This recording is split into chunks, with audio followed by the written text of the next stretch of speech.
baik bagian wajah, tangan, dan seluruh anggota tubuh lainnya perlu dijaga. Dikarenakan inilah yang dilihat oleh orang lain. Di awal saya mau menayangkan sebuah video. Teman-teman silakan tonton video yang saya tayangkan ini. Sekali lagi, saya akan menayangkan video. Teman-teman silakan tonton videonya, nanti dinilai. Video yang saya tayangkan ini termasuk orang yang beretika atau tidak. Oke, saya coba buka terlebih dahulu untuk videonya ya. Ini ada video seorang penjual terjadi di kota Medan. Sempat viral beberapa bulan yang lalu. Baik, mari teman-teman lihat terlebih dahulu videonya, kemudian dinilai. Enggak senengan sama kami dari tadi. Loh, kamu kayak gini, jadi aku harus kayak mana? Aku harus Dikit kamu ya. Unggahan akun Facebook alih-alih khas Medan viral setelah seorang konsumen mengaku mendapat pelayanan kurang baik di toko perlengkapan rumah tangga Wiego Marelan. Konsumen datang untuk membeli perlengkapan dapur bagi korban banjir.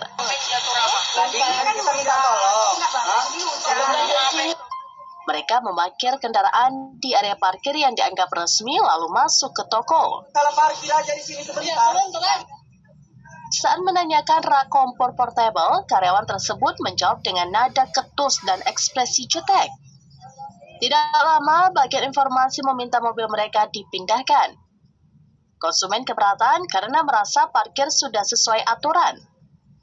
Namun petugas informasi tetap mendesak. Merasa tidak dihargai, mereka memutuskan batal belanja. Saat keluar, karyawan disebut kembali memberikan lirikan tidak menyenangkan seperti terlihat dalam video viral. Konsumen meminta etikat baik dari pihak Wiego Marelan dalam 1x24 jam dan berharap manajemen mengevaluasi pelayanan karyawan. Hingga kini, pihak toko belum memberikan pernyataan resmi.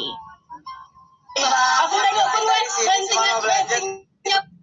Disuruh pergi hanya perkara mobil di situ. Udah jauh loh padahal mobil. Mobil kita padahal udah jauh. Enggak senengan sama kami dari tadi. Loh, kamu kayak gini, jadi aku harus kayak mana? Aku harus Dikit kamu ya. Lama dikit kamu. Gak bagus sekali soalnya. Gak seneng ini orang.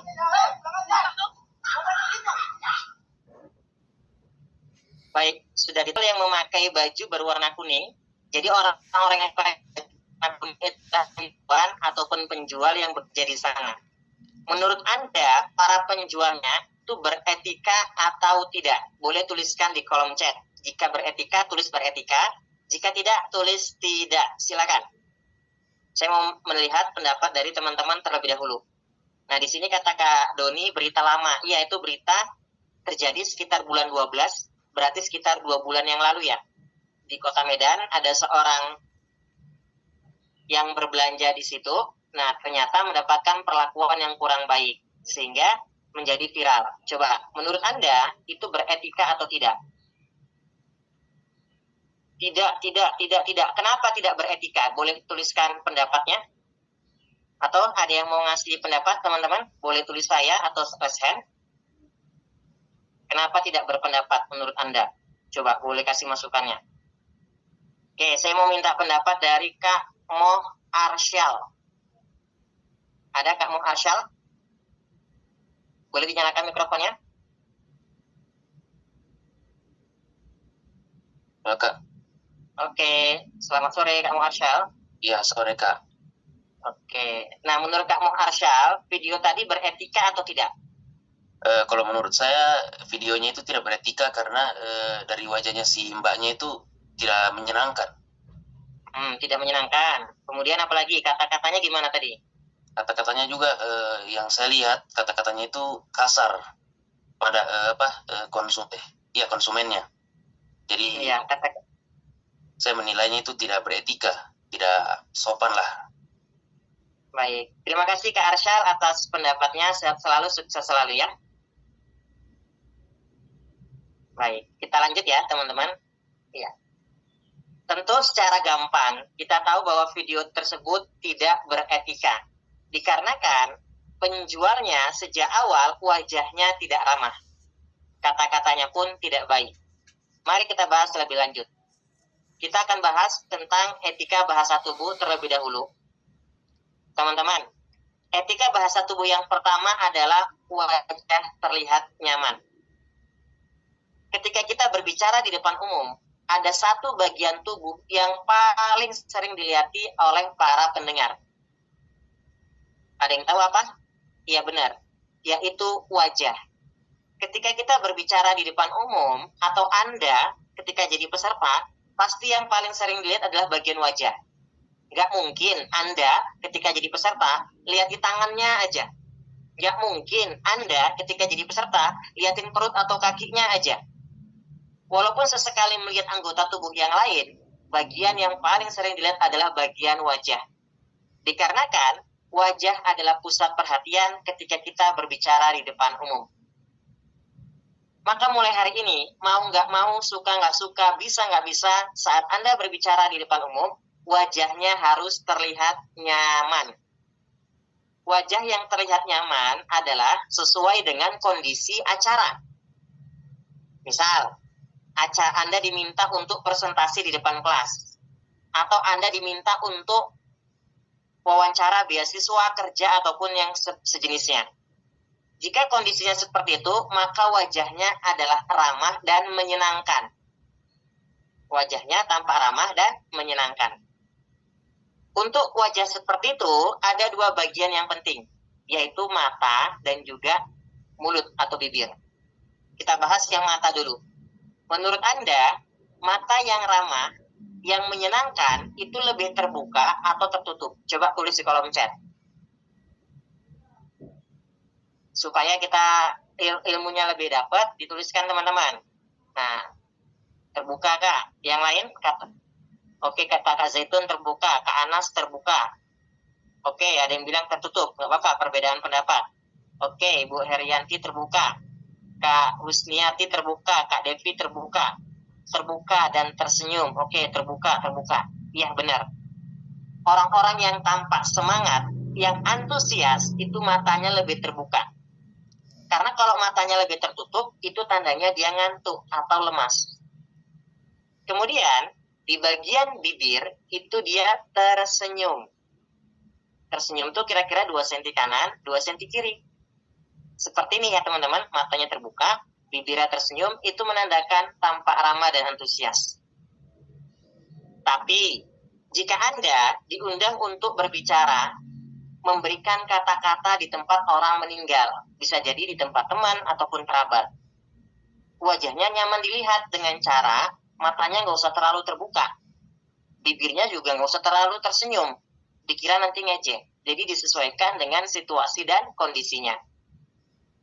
Berikutnya, etika bahasa tubuh yang kedua adalah tidak blocking. Blocking itu artinya membelakangi. Misal, Anda mau presentasi nih, nah jangan membelakangi, misalnya membelakangi seperti ini. Blocking tangan atau jari juga nggak boleh. Blocking tangan atau jari itu misalnya seperti ini. Ada 2 cara agar hidup sukses. Ini tidak boleh, namanya blocking, karena yang kita nampakkan bagian belakang. Yang benarnya adalah dinampakkan bagian depan. Ini depan, ini tidak blocking. Memang tidak salah, tetapi dalam etika itu kurang baik ya. Kak, kalau Cina gimana? Ya nggak apa-apa, kan sebisanya. Wajah ramah itu tidak hanya dilihat dari mata aja, dari bibir atau dari ketulusan hati juga bisa. Mata saya juga tidak terlalu, ini kok teman-teman, tidak terlalu besar, tapi tetap bisa dilihat wajahnya ramah ya. Murid saya, teman-teman saya juga banyak yang Chinese kok. Kan dia cipit bang, ya nggak apa-apa, kan memang udah dari sananya kan. Oke, kita lanjut. Etika penyampaian yang kedua adalah etika suara. Ketika kita mau berbicara di depan umum, nggak mungkin kita bisa public speaking kalau nggak punya suara. Setuju ya? Maka etika suara yang pertama adalah suara terdengar jelas. Kita ngomongnya benar-benar terdengar sesuai dengan apa yang diucapkan. Jika kita berkata frekuensi, maka orang mendengarnya frekuensi. Jika kita berkata Indonesia Raya, orang yang mendengarkan secara jelas juga kata-kata Indonesia Raya. Caranya agar kita berbicaranya selalu terdengar jelas adalah mulutnya dibuka ketika berbicara. Dan latihan A, I, U, E, O. Teman-teman, saya Erwin Suryadi. Dulu awal pertama kuliah, saya ngomongnya nggak jelas. Saya tuh ngomongnya misalnya seperti ini. Teman-teman, etika penyampaian pesan ada 3. Yang pertama, etika bahasa tubuh. Yang kedua, etika suara. Yang ketiga adalah etika kata. Saya mulutnya nggak jelas dulu ketika berbicara. Bahkan lidahnya sering kecelitut atau belibet. Mau ngomong teman-teman jadinya eman-eman. Cara saya latihan adalah setiap pagi sebelum berangkat kuliah, latihan A, I, U, E, O. Mulutnya dibuka lebar.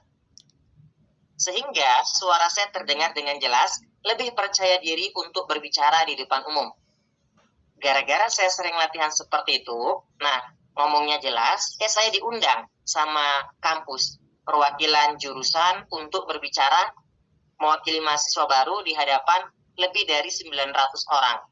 Ternyata bagus presentasi ataupun cara ngomong saya waktu itu. Diundang lagi menjadi MC. Diundang lagi untuk pertukaran mahasiswa ke Jogja. Diundang lagi ikut KKN kebangsaan dan lain sebagainya.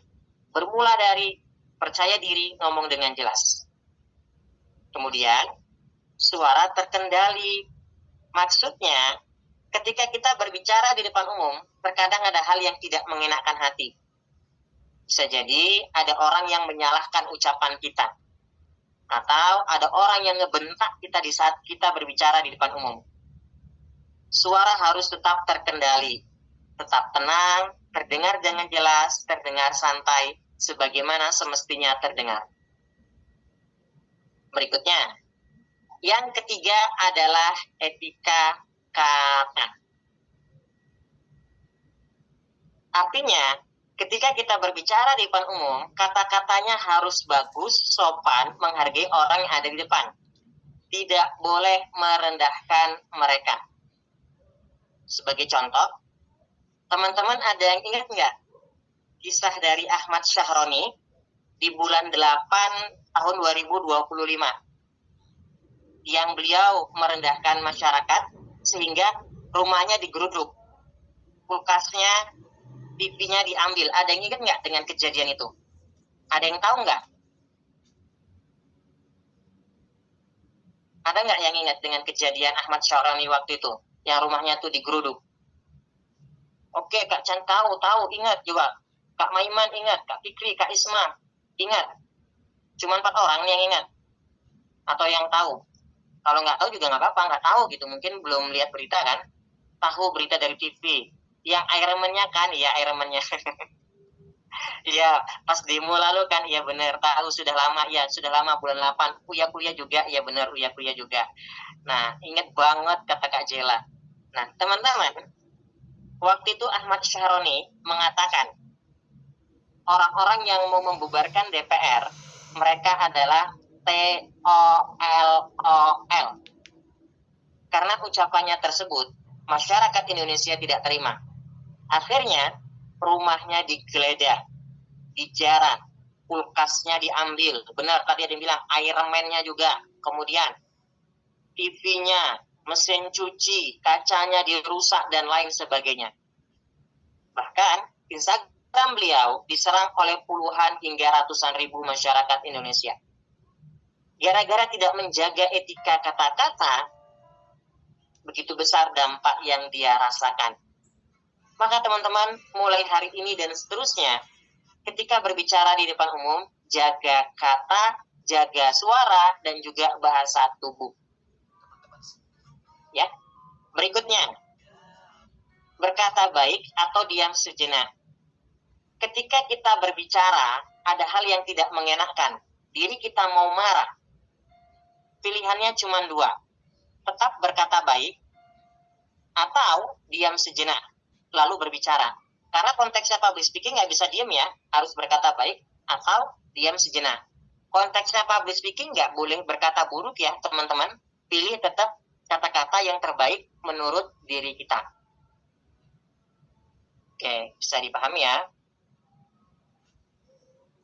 Nah, Dokter Tirta gimana Kak? Ini ada yang bertanya. Sebenarnya tergantung konteks ya teman-teman. Kata-kata tidak baik pun, apabila konteksnya sesuai, yaitu tidak menjadi suatu problem.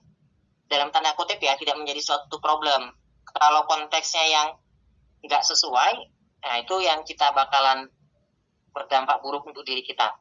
Nah, baik, saya sudah menjelaskan untuk poin pertama. Apakah teman-teman sampai di sini masih semangat? Apalagi yang beragama Muslim, ini lagi puasa. Kalau semangat, boleh dong tuliskan kata-kata yang menampakkan bahwa Anda semangat. Boleh hore, boleh semangat, boleh lanjut, gaskan, boleh pasang emot tertentu atau apapun itu, silakan. Yuk teman-teman, karena ini puasa, nah, dan kita webinarnya hanya 1 jam ya. Biasanya kita hampir 2 jam, tapi hari ini 1 jam aja. Oke, lanjut, semangat. Yuk, saya mau dengar kata-kata penyemangat dari teman-teman. Baik, gaskan, lanjut Kak, gaskan. Lanjut Bang, sebelum habis tenaga ya. Allahu Akbar, oke, gaskan, lanjut, semangat, lanjut. Baik, kita lanjut ya. Etika dalam public speaking adalah kesadaran untuk menghormati audiens sebagai manusia utuh melalui sikap batin, bahasa tubuh, nada suara, dan pilihan kata. Bahasa tubuh, nada suara, dan pilihan kata sudah kita bahas. Sekarang saatnya kita bahas hal yang paling penting, yaitu sikap batin. Nih, perhatikan teman-teman, ini penting sekali. Ternyata, sikap batin adalah sumber semua gerak. Saya ulangi sekali lagi karena penting. Sikap batin adalah sumber semua gerak. Artinya, bahasa tubuh, suara, dan kata-kata bisa bergerak dengan baik, elegan, sesuai yang diri kita inginkan, jika sikap batin kita dalam keadaan baik. Dalam keadaan yang kita inginkan. Sikap batin adalah kondisi hati dan pikiran. Ketika kita mau berbicara di depan umum, bagaimana kondisi hati dan pikirannya? Apakah dalam kondisi tenang atau bahkan kondisi takut? Apakah dalam kondisi semangat atau bahkan dalam kondisi lemas? Apakah dalam kondisi yang powerful atau dalam kondisi yang habis baterai? Jika public speaking yang mau baik, maka sikap batinnya harus seperti ini. Kondisi batin saat mau tampil adalah tenang, percaya diri, semangat, fokus, dan peduli. Kabarnya teman-teman, kita nggak akan bisa tenang, nggak akan bisa percaya diri dengan powerful jika sebelum tampil kita tidak tenang, tidak percaya diri, tidak semangat. Artinya, jika kita mau tampil tenang dan semangat, sebelum tampil kita harus tenang duluan. Jika kita mau naik di atas panggung atau tampil di depan banyak orang mau percaya diri, sebelum tampil kita harus percaya diri terlebih dahulu. Jika kita mau tampil dengan fokus, sebelum percaya diri, sebisa mungkin kita upayakan fokus terlebih dahulu. Kenapa seperti itu? Nih, saya akan menayangkan sebuah video kembali. Mari kita tonton video berikut ini. Ini videonya singkat, tetapi sangat menarik sekali teman-teman. Yuk, silakan, boleh dilihat video yang saya tayangkan berikut ini, karena ini menarik sekali.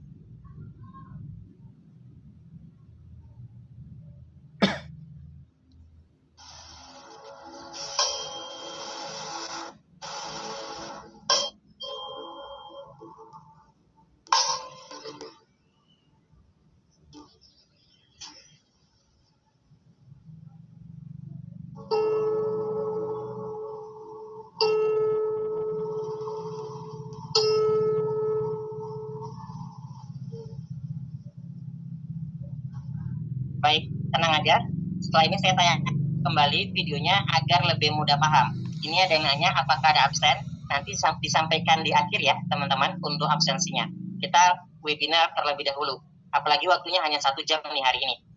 Nah, video yang kita tonton barusan itu ada tadi, kalau kita lihat ada sebuah balok dan ada sebuah bola kecil.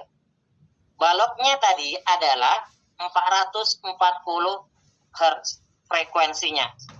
Kemudian diambil balok yang frekuensinya berbeda, ada 500 lebih. Ketika balok yang 500 lebih diketuk, ternyata tidak terjadi apa-apa. Tapi ketika diambil balok yang lain, 440 Hz, yang terjadi apa teman-teman? Bola yang tadi diam, berwarna kuning itu menjadi bergerak.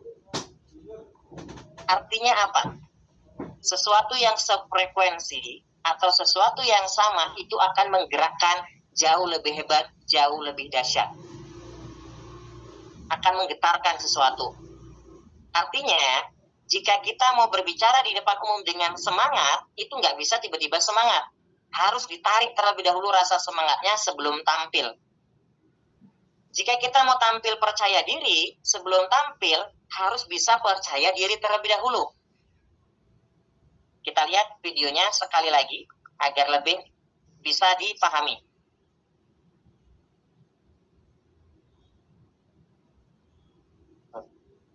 Di sini tertulis teman-teman di bagian atas, hanya yang sefrekuensi yang mampu menangkap resonansi untuk selanjutnya jadi getaran atau gerakan.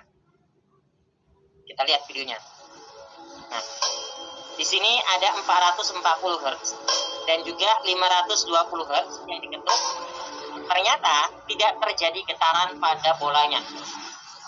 Tapi Bapak ini mengambil, nah yang lain lihat sama-sama 440 Hz.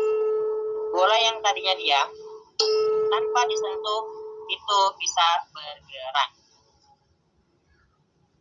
Nah, artinya teman-teman sekali lagi, dikaitkan dengan public speaking adalah ketika kita mau tampilnya semangat, maka ambil energi semangat sebelum tampil. Ketika kita tampilnya mau bahagia, sebelum tampil harus bahagia terlebih dahulu. Gimana caranya Bang Erwin? Agar kami bisa selalu tampil tenang, percaya diri, semangat, fokus, dan peduli. Nih, saya bongkar caranya. Yaitu, selaraskan kondisi batin sebelum tampil berbicara di depan umum. Caranya adalah, yang pertama, bisa berdoa kepada Sang Pencipta. Teman-teman, sebagus apapun ilmu yang kita miliki, sebanyak apapun ilmu yang kita miliki, kalau Sang Pencipta berkata lupa, maka kita secara otomatis akan lupa. Maka sebelum berbicara di depan umum, usahakan selalu berdoa kepada Sang Pencipta. Minta bantu, minta tolong kepadanya. Saya Erwin Suryadi pernah punya pengalaman.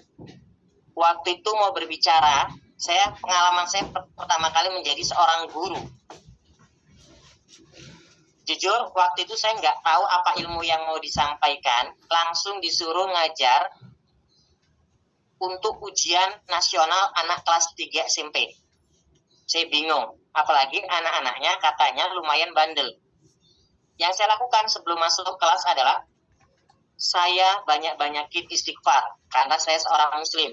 Astagfirullahaladzim, astagfirullahaladzim, astagfirullahaladzim. Artinya, saya mohon ampun kepadamu ya Allah, saya mohon ampun kepadamu ya Allah, saya mohon ampun kepadamu ya Allah, sebanyak mungkin.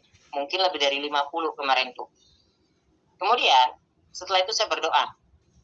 Ya Allah, izinkan anak-anak yang hadir pada hari ini semangat, antusias, bahagia. Izinkan anak-anaknya bisa diam, fokus, memperhatikan apa yang saya sampaikan. Izinkan apa yang saya sampaikan mereka pahami dan mereka ikuti. Izinkan ya Allah, saya mendapatkan banyak ilmu darimu, mendapatkan banyak wawasan, dan doa lainnya. Nggak tahu kenapa keajaiban datang. Tiba-tiba saya ngomongnya dengan lancar. Saya menjelaskan dengan serius, mereka fokus mendengarkan. Saya ngelawak, mereka dengar apa yang saya ucapkan. Itulah keajaiban dari doa. Dan masih banyak lagi keajaiban doa yang saya alami saat mau berbicara di depan umum. Jadi ini sudah terbukti teman-teman. Anda tinggal lakukan aja, copy paste apa yang saya lakukan. Kemudian, selaraskan kondisi batin sebelum tampil yang kedua adalah mengaktifkan energi. sebelum tampil atau saat tampil kita ingin energinya seperti apa. Jika mau energinya semangat, bisa kita dengarkan musik-musik yang semangat. Makanya setiap kali mau seminar public speaking, apalagi orang-orang yang sudah sering ikut dengan saya ya, ada di sini yang ikut webinar bareng saya udah lebih dari sekali, mungkin 2 kali, 3 kali, 4 kali. Nah kalau ada Bu Herianti, saya lihat tadi sepertinya udah lebih dari 10 kali nih Bu Herianti ikut saya. Nah, musik yang saya nyalakan selalu yang semangat. Benar kan, teman-teman? Nah, ini Kak Muhammad Anas Fatoni. Musik yang saya nyalakan selalu yang semangat kan, Kak Anas? Benar, kata Kak Ibnu. Kenapa? Agar ketika saya tampil, benar-benar semangat, antusias. Begitupun ketika Anda hadir, Anda juga menjadi semangat dan antusias di awal webinar. Ya. Nah, kemudian, teman-teman, dari suara bisa. Kalau nggak ada musiknya gimana, Kak? Ada yang tanya. Suara kita sendiri bisa. Maksudnya suara sendiri gimana? Apakah harus nyanyi? Enggak. Maksudnya suara sendiri begini. Kita ucapkan kata-kata yang menjadi penyemangat. Saya pernah waktu itu dalam kondisi sakit, tapi harus presentasi. Bahkan saya presentasinya di lantai 3. Saya katakan pada diri sendiri, saya hebat, saya kuat. Saya hari ini beruntung, bisa berada di tempat ini. Saya mengucapkan suaranya, telinga mendengar ya, sambil tersenyum. Hari ini saya akan menginspirasi banyak orang. Akan membuat mereka takjub. Ilmu-ilmu yang saya berikan luar biasa. Anda semua beruntung bisa berjumpa dengan saya hari ini. Itu saya katakan kepada diri sendiri, sehingga menjadi penyemangat, mengaktifkan energi. Atau, energi lain yang kita aktifkan bisa berupa dari kondisi badan. Kalau pengen sedih, kepalanya nunduk. Boleh. Saya waktu itu pernah disuruh memberi motivasi. Bukan motivasi, maaf. Memberi renungan. Di acara wisuda. Sebelum acara dimulai, saya menunduk terlebih dahulu, sembari mengingat hal-hal yang menyedihkan, berhubungan dengan apa yang mau disampaikan nanti ketika renungan berlangsung. Teman-teman tahu apa yang terjadi? Di saat renungan berlangsung, baru sebentar saya berbicara, orang-orang sudah banyak yang menangis. Baik bapak, ibu yang di wisuda, tamu undangan, dan lain sebagainya, banyak yang nangis. Karena energinya sudah diaktifkan dari awal. Ya, menundukkan kepala, membayangkan hal yang sedih. Ketika ngomong, getaran suara saya langsung terasa di hati dan pikiran mereka. Kalau Anda pengen tampilan semangat dari bahasa tubuh, nah, cara gampangnya bisa juga dengan tangannya ini ya, tahu yang tangannya tuh seperti bergaya, dibuat gaya gini. Tangannya dua-dua di atas pinggang sambil bergoyang gini. Nah, sambil tersenyum, itu juga bisa memancarkan energi positif. Bahkan pernah dilakukan sebuah penelitian di perusahaan. Ada yang mau diwawancara, ada tim A dan juga tim B. Tim A, sebelum wawancara, mereka disuruh tangannya di atas pinggang. Sambil ngelihat ke atas, sambil tersenyum, bahkan sambil bergoyang-goyang. Tim B, sebelum wawancara, disuruh berdiri tegak, diam aja sampai beberapa menit. Ketika wawancara berlangsung, terjadi perbedaan yang luar biasa. Tim A yang tersenyum, bergoyang, tangan di atas pinggang, sebelum wawancara, penyampaiannya lebih lancar dan lebih terbuka. Tim B, ngomongnya lebih kaku, lebih tertutup, lebih gugup, lebih gemetar. Nah, aktifkan energi sebelum kita berbicara. Oke, izin berbuka puasa dulu teman-teman, boleh Kak Muharsyal sambil webinar ya. Kak Muharsyal di mana nih? Sudah buka puasa? Sepertinya makanya tadi saya ucapkan ada selamat malam teman-teman. Karena saya tahu ada yang waktu Indonesia bagian timur yang hadir juga. Oke, kemudian menggunakan nafas diafragma. Nah, menggunakan nafas diafragma. Teman-teman, nafas diafragma ini sangat efektif sekali untuk membuat diri kita, public speaking-nya menjadi tenang, percaya diri, dan semangat. Semua pembicara-pembicara hebat, baik di Amerika maupun negara lain, banyak yang menggunakan pola nafas diafragma ini. Ada yang mau saya kasih tahu polanya, teman-teman? Nafas diafragma? Gimana? Mau dikasih tahu? Mau? Kalau mau boleh tulis mau, atau kita lewatkan aja untuk pola nafas diafragma. Kak Isma mau dong, mau Kak, mau. Nah, ini ilmu penting nih. Bagaimana kok sampai pembicara hebat menggunakan nafas diafragma? Baik. Teman-teman, yuk, boleh silakan ikutin apa yang saya lakukan agar ilmunya benar-benar terasa. Yang ikutin, saya doakan lancar rezekinya, bisa keliling dunia, bisa cepat terwujud impiannya. Boleh angkat tangannya semua? Kita akan langsung praktek. Tangan kanannya silakan diangkat. Tangan kanannya diangkat. Ya, bagus sekali. Sekarang letakkan di atas perut atau pusar. Silakan tarik napas dalam dari hidung. Tahan. Buang pelan-pelan dari mulut. Sekali lagi, tarik napas dalam dari hidung. Tahan, buang pelan-pelan dari mulut. Rasakan, ketika Anda menarik napas, perutnya itu mengembang keluar atau mengempis ke dalam. Jika sudah, silakan tuliskan di kolom chat. Perutnya ngempis ke dalam atau kembung keluar di saat menarik napas.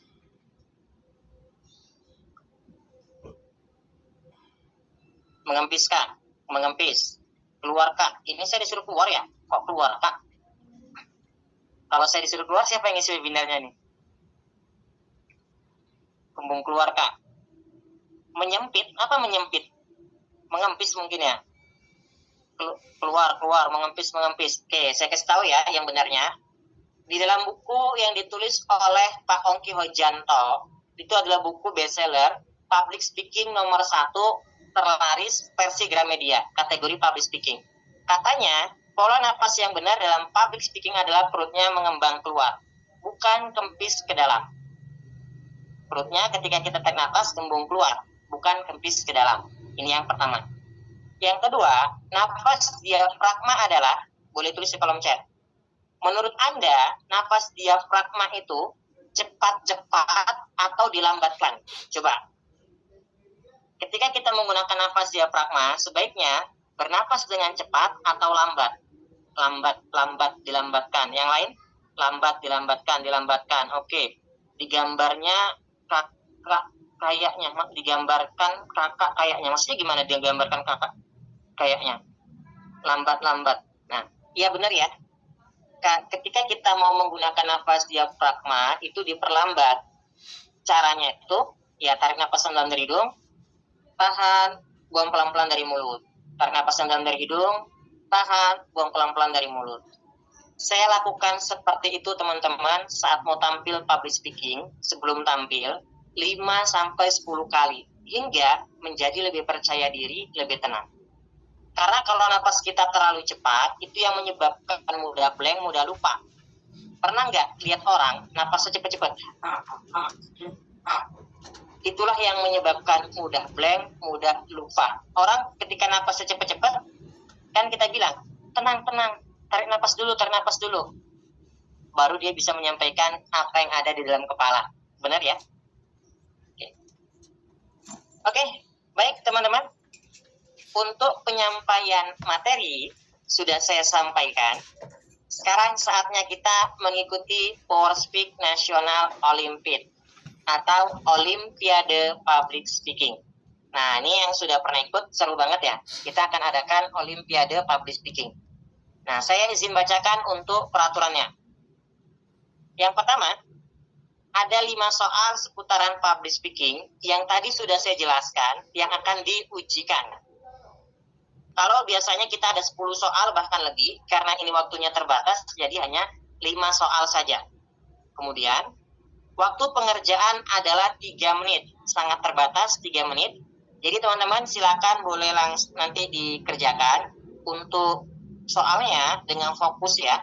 Kak Hami boleh agar cepat boleh langsung dikirimkan link soalnya ke dalam grup WA ya Kak Hami.